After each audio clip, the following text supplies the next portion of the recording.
taze yetişir yersəyə, ay ana bizə indən belə gərəksə. Zəhmətinin bəhrəsini görməyə ana, bizə indən belə gərəksə. Ömrün axdı gözlərinin yaşında, ağ saçların ağ yaylıqdır başında. Baş əyməyə, dip çöhməyə qarşında, ay ana bizə indən belə gərəksə. Balalarının başını uca görməyə, çətin anda ürək dirək verməyə, talihini nəvə hörməyə ana, bizə indən belə gərəksə. Evimizin nəbzi kimi vurmağa, neçə toy məclisi qurmağa, qulluğunda səhər axşam durmağa, ana bizə indən belə gərəksə.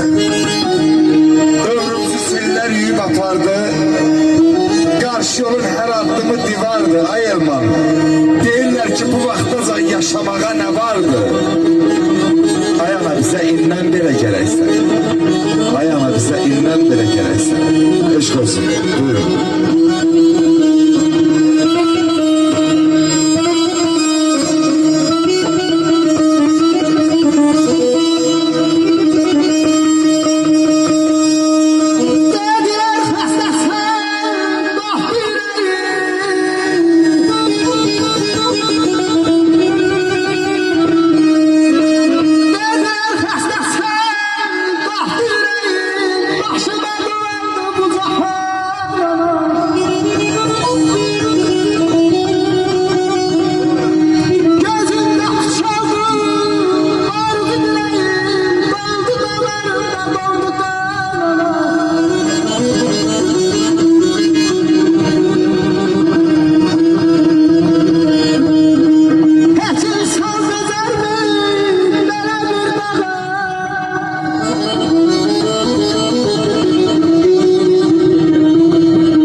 Ölmez şairimiz Bəxtiyar Vahabzadə Ay Elman,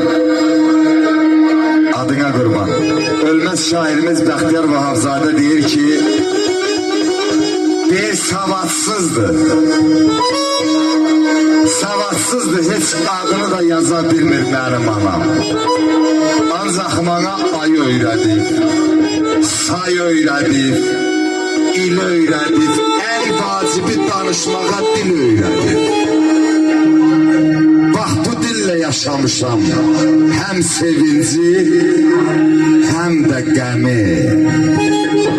Bax bu dillə yaratmışam hər şeirimi, hər nəğməmi. Yox, mən heç kiməm, mən bir heçəm, mən yalanam. Kitap şiirlerimin müəllifidir mənim anam. Qollarımın, dizlərimin, gözlərimin müəllifidir mənim anam. Bəşəriyyətin müəllifidir mənim anam. Anaların başına bir gürültülü alqışlar gətirək, analarımızın şərəfinə. Eşq olsun, Efsanın əllərinizə qurban. Anam Asər müəllim. Anam saç ağardır üzümdə mənim, öpüb əzləyib gözümdən mənim. Analar küsməsin sözümdən mənim, evin cahtsılalı atadır, ata. Evin tut sırayı ana olsa da, döynən ürəyi ana olsa da,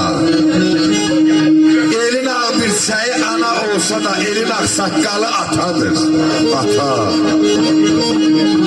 Analar baxsadır, analar bağdır, atalar arxadır, atalar dağdır.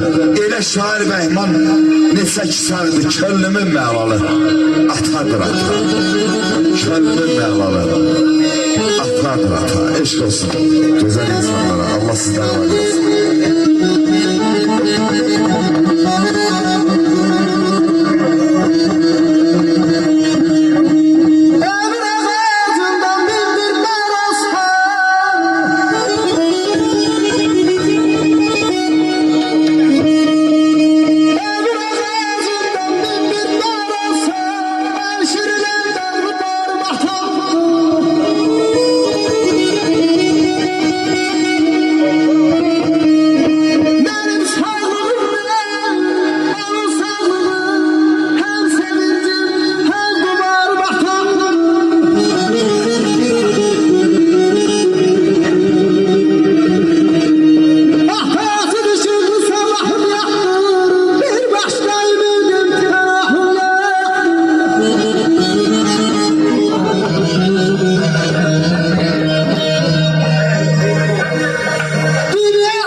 Bilirsən mi ata kimdir əzizim?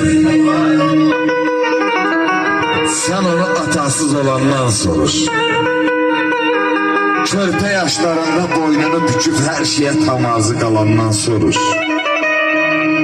Əynine bir nimdaş paltar giyəndə, taxtığı tikəni xəlvət yiyəndə, kimsə atasına ata deyəndə gözləri bulut tək dolandan soruş. Yakiroğlu ağlayanlar bir gün gülər, atasız böyüyen göz yaşın siler. Ay dostlar, atanın yerini kim verebilir? Sen onu öz doğma balandan soruş.